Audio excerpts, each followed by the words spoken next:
Punishment கொஞ்சம் ஹெவியாக இருக்கணுங்க. கடைசி கதறல் கூட வச்சுக்கோங்களேன், அதை கேளுங்க நான் எப்படி இருக்கு அப்படின்ட்டு. செத்துட்டுன்னா யார்கிட்டையும் எதுவும் சொல்ல வேணாம், ஆக்சிடென்ட்ல செத்துட்டேன்னு சொல்லிடுங்கடா.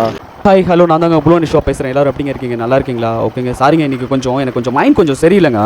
என்ன ரீசன் கேட்டிங்க அப்படின்னா, ஆக்சுவலாக நேற்று வாட்ஸ்அப்பில் ஒரு மெசேஜ் ஒன்று வந்துருந்துச்சு. அந்த மெசேஜ் பார்த்ததுல இருந்தாங்க மைண்டு கொஞ்சம் சரியில்லைங்க. ஆமாங்க, இதை பாருங்கள், இந்த நாய்ங்க 2 பேர் இருக்காங்க பார்த்தீங்க அப்படின்னா, ஒரு 9 வயசு பாப்பாவை ரேப் பண்ணிட்டாங்க. ஆமாங்க, திருச்சி சங்கியாண்டபுரத்தில் இருக்கிற ராமமூர்த்தி நகரில் இந்த சம்பவம் நடந்திருக்குங்க. இதில் பாதிக்கப்பட்ட அந்த பாப்பா பார்த்தீங்க அப்படின்னா திருச்சி ஜிஹெச்சில் சேர்த்துட்டு அவங்களுக்கு பார்த்தீங்கன்னா ட்ரீட்மெண்ட் போயிட்டுருக்கு. அந்த 2 அக்யூஸ்டையும் பார்த்தீங்கன்னா நம்ம தமிழ்நாடு போலீஸ் பிடிச்சிட்டாங்க. இப்போ இதில் ஒரு விஷயம் கவனிச்சிங்களா? இப்போ தாங்க பாண்டிச்சேரியில் ஆர்த்தி பாப்பாக்கு ஒரு விஷயம் நடந்துச்சு. அதுக்குள்ளே பார்த்தீங்க அப்படின்னா நம்ம திருச்சியில் இப்போ ஒரு மேட்ரு நடந்திருக்கு. ஏங்க அது மட்டும் இல்லைங்க, இந்த கொள்ளிடம் பாலம் இருக்குது பார்த்தீங்களா? இந்த கொள்ளிடம் பாலத்துக்கு அடியில் பிப்ரவரி 4ன்னு நினைக்கிறேங்க, அப்போ பார்த்தீங்கன்னா ஒரு லேடியை ரேப் பண்ணி எரிச்சு அவங்க தலையில் கல்லை போட்டு கொண்டிருக்காங்க. எவ்வளோ கொடூரமான விஷயம் பண்ணியிருக்காங்க பார்த்தீங்களா? இந்த மாதிரி நாய்களெல்லாம் பிடிச்சிட்டு போயிட்டு ஜெயிலில் போடுறத விட அவங்களுக்கு பனிஷ்மெண்ட் கொஞ்சம் ஹெவியாக இருக்கணுங்க.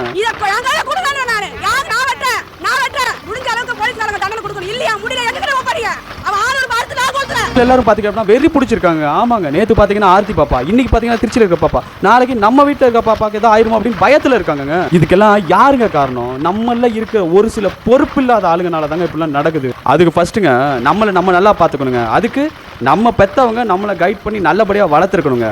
ரைட்டுங்களா? எங்க இருங்களேன், இப்போ கூட யாரும் கவனிச்சிங்களா என்னன்னு தெரில, போகிற வழியில் ஒரு பொது சேவை பண்ணிட்டு போயிடுவாங்க.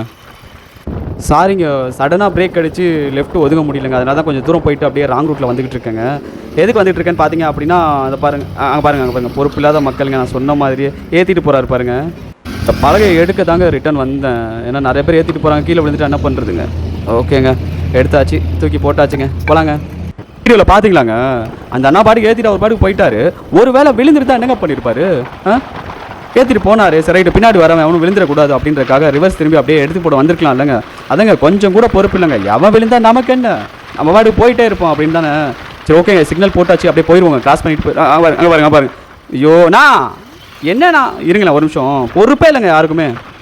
பார்த்தீங்களா, சிக்னல் போட்டிருக்கு, அவர் பாட்டுக்கு ரோடை கிராஸ் பண்ணுறாருங்க. கேட்டால் ஒரு வாரத்தில் சாரின்னு சொல்லி முடிச்சிடுறாங்க. ஓகேங்க, நான் வந்து 50 கிலோமீட்டர் வேகத்தில் வந்தேன். ஒருவேளை காரு, பஸ்ஸு, லாரி அதெல்லாம் வந்துச்சுன்னா என்னங்க பண்ணியிருப்பாரு? இந்த மாதிரி கவனம் இல்லாமல் பொறுப்பு இல்லாமல் ஆளுங்கனால தாங்க அவங்களுக்கு மட்டும் ப்ராப்ளம் இல்லைங்க, அவங்கள சுற்றி இருக்கிற ஆளுங்களுக்கும் ப்ராப்ளம் வருதுங்க. இதெல்லாம் பார்த்தா செம்ம டென்ஷன் ஆகுதுங்க. விடுங்க. அப்புறம் அந்த பாதிக்கப்பட்ட பாப்பாவை வந்து ஹாஸ்பிட்டல் சேர்த்து ட்ரீட்மெண்ட் போயிட்டு இருக்குங்க. மேற்கொண்டு என்ன பண்ணுறாங்க அப்படின்றது டீட்டெயில் சொல்லி தெரியலங்க. அப்புறம் அந்த 2 அக்யூஸ்ட்டை பிடிச்சிட்டு வந்துட்டு அதுக்கு மக்கள் சொல்கிறாங்க, இந்த மாதிரி பண்ணுறாலாம் பார்த்திங்க அப்படின்னா ஒன்று என்கவுண்டர் பண்ணுங்க, இல்லை பெரிய பனிஷ்மெண்ட் கொடுக்கணுங்க, இல்லைங்க போலீஸ் வந்து அமௌண்ட் வாங்கிட்டு விட்டுருங்க, இந்த மாதிரிலாம் சொல்லி சொல்கிறாங்க. தப்புங்க. ஆக்சுவலாக நீங்கள் ஒரு ஆள் பண்ணுறது ஓகே, நீங்கள் சொல்கிறத அக்செப்ட் பண்ணிக்கிறேன். ஆமாம், நீங்கள் சொல்கிற மாதிரி யூடியூப்லேயே ஒரு சில கேவலமான விஷயத்த நம்ம போலீஸ் பண்ணியிருக்காங்க. அதே யூடியூப்பில் எடுத்து பாருங்களேன், எவ்வளோ நல்ல விஷயம் பண்ணியிருக்காங்க அப்படின்றது உங்களுக்கு தெரியும். நம்மள நிறையா பேர் சொல்கிறாங்க, அந்த பிடிச்சவனை வந்து என்கவுண்டர் பண்ணிடுங்க அப்படின்ற மாதிரிலாம் நம்ம சொல்கிறோம். ரைட்டு, போலீஸுக்கும் பார்த்தீங்கன்னா அந்த மூச்சு இருக்க தாங்க செய்யும். ஆமாம், இவனை பிடிச்சி வண்டியில் ஏற்றி டீசலை போட்டுக்கிட்டு கூட்டு போயிட்டு ப்ரொடெக்ஷன் பண்ணிக்கிட்டு கூட்டிகிட்டு வரதுக்கு ஒரு புல்லட்டில் முடிச்சு விட்றா அப்படின்னு சொல்கிற மாஸ் போலீஸும் நம்ம ஊரில் இருக்க தாங்க செய்கிறாங்க. முடிச்சதுக்கப்புறம் அந்த போலீஸ் மேலே ஹியூமன் கமிஷன் என்கொயரி வைக்கும். என்கொயரி வச்சு கேள்வியாக கேட்டு மன உளைச்சல் ஆக்கி விட்டு அவங்களால வேலையும் பார்க்க முடியாது, ஃபேமிலி கூடயும் ஸ்பெண்ட் பண்ண முடியாது. ஐயோ ஏன்டா அந்த அக்யூஸ்டை என்கவுண்டர் பண்ணோம் அப்படின்ற மாதிரி திங்க் பண்ண வச்சுருவாங்க. ஏன் அப்படின்னாங்க, நம்ம போலீஸ் பார்த்தீங்கன்னா சட்டன்ற ஒரு கட்டத்தில் கட்டப்பட்டிருப்பாங்க, அவங்களோட லிமிட் அவ்வளோதான். ஆனால் இதெல்லாம் மீறியும் நம்ம தமிழ்நாடு போலீஸ் ஒரு சில பேருக்கு நல்லது பண்ணிட்டு தாங்க இருக்காங்க. இந்த மாதிரி அக்யூஸ்டுக்கெல்லாம் என்ன தண்டனை கொடுக்கணும் என்னையெல்லாம் கேட்டால் இருந்தால் சரி, அவனுக்கு சாவுக்கு மேல பெருசா நான் ஒரு தண்டனை. இந்த தெரி மூவில வில்லன் ஒரு டைலாக் சொல்லுவார் பார்த்தீங்களா, சாவுக்கு மேலே உனக்கு ஒரு தண்டனை கொடுக்கணும் அப்படின்ட்டு. அந்த மாதிரி ஒரு வெறித்தனமான தண்டனை கொடுக்கணுங்க. அப்போ தாங்க இந்த மாதிரி வெறி பிடிச்சவங்களுக்கு ஒரு பயம் வரும்.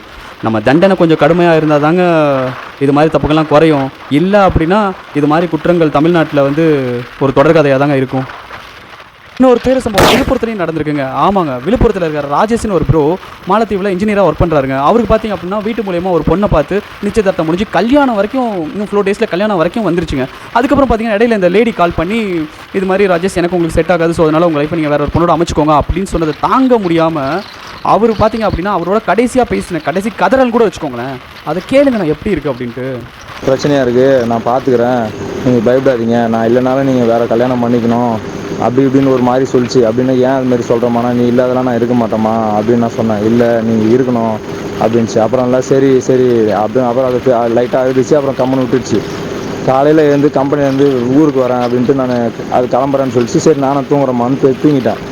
காலையிலேருந்து ஃபோன் பண்ணுறேன், வீட்டில் அவங்க யாருமே எடுக்கல ஃபோனை. இப்போ ஃபோன் பண்ணி நான் காலையில் கேட்குறேன், வெடிக்காலம் கேட்குறேன், ஏதோ ஒரு பையனோட கல்யாணம் பண்ணிக்கிட்டா அப்படின்னு சொல்கிறாங்க. என்னால் முடியல மச்சான், என்னால் முடியல.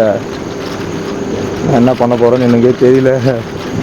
கஷ்டமாக இருக்குது மச்சான். அம்மாவை பார்த்துக்கோ, அக்காவை அழுவு வேணான்னு சொல்லு. எங்கள் அப்பா மானம் தான் மச்சான் எனக்கு முக்கியமாக இருக்குது. எனக்கு இதோட பெருசாக எதுவும் தெரியல மச்சான். நான் என்ன மச்சான் பண்ணுறது? என் ஃபோனில் என்னால் முடியல மச்சான், முடியல மச்சான். எங்கள் அப்பா பேரை காப்பாற்றுறேன் மச்சான். நான் செத்துட்டேன்னா யார்கிட்டையும் எதுவும் சொல்ல வேணாம், ஆக்சிடெண்ட்டில் செத்துட்டேன்னு சொல்லிவிடுங்கடா. எஸ், ஆமாங்க. நம்மளோட ராஜேஷ் ப்ரோ தூக்கு போட்டு தற்கொலை பண்ணிக்கிட்டாருங்க. இப்போ பாருங்களேன், அவங்கள லவ்வும் பண்ணலை, கல்யாணமும் பண்ணலை. ஆனால் உசுறு போகிற அளவுக்கு அந்த பொண்ணு மேலே உசுரை வச்சுட்டார் பார்த்தீங்களா? ஆனால் அந்த பொண்ணு வேற ஒருத்தவங்க மேலே உசுரை வச்சுட்டாங்களே. ஆமாங்க, அந்த பொண்ணு ஏற்கனவே ஒருத்தன் லவ் பண்ணிட்டு இருந்திருக்காங்க. அதை மறைச்சி தாங்க நம்ம ராஜேஷ் ப்ரோ நிச்சயதார்த்தம் வரைக்கும் அவர் கூட ட்ராவல் பண்ணியிருக்காங்க. அதுவும் இல்லாமல் நம்ம ராஜேஷ் ப்ரோட்டேருந்து மொபைலு, லேப்டாப்பு இதெல்லாம் கிஃப்டாக வாங்கியிருக்காங்க. அவர் பார்த்திங்க அப்படின்னா நம்ம மனைவியாக போகிறாங்களே, ஸோ அதனால நம்ம அவங்களுக்கு கிஃப்டாக கொடுப்போம், ஸோ நம்ம தான் பார்த்துக்க போகிறோம்ல அப்படின்னு நினச்சி பண்ணியிருக்காருங்க. இவ்வளோ தூரம் ஹோப் கொடுத்துட்டு இப்போ வந்து வேறு பொண்ணை கட்டிக்கோங்க அப்படின்னு அந்த பொண்ணு சொன்னதுனால அந்த வார்த்தையை தாங்க முடியாமல் மனம் உடஞ்சி தூக்கில் தொங்கிட்டாருங்க நம்ம ராஜேஷ் ப்ரோ. கடைசி நிமிஷத்தில் கூட அந்த பொண்ணுக்கு எதுவும் சாபம் கொடுக்காம தாங்க உசுரை விட்டுருக்காரு. மேலேருந்து கடவுள் பார்த்துக்கிட்டு தான் இருப்பாங்க. எங்கள் அம்மா அடிக்கடி சொல்லுவாங்க, ஆட்டுக்கு வாழை அளந்து வச்சுருக்கான் அப்படின்னு சொல்லிட்டு கண்டிப்பாக ஆப்பு வைப்பாங்க. ராஜேஷ் ப்ரோ, நாங்களும் உங்கள் ஃபேமிலியும் உங்களை ரொம்ப மிஸ் பண்ணுறோம் ப்ரோ. நம்ம ப்ளூ அண்ட் ஒயிட் ஃபேமிலி சார்பாக ராஜேஷ் ப்ரோ ஆத்மா சாந்தி அடையணும்னு வேண்டிக்கிறோம். சரி, ஓகேங்க, எல்லோரும் சேஃபாக இருக்கும், சூதானமாக இருக்கும், பார்த்து ட்ரைவ் பண்ணணும். Love you, டாட்டாங்க.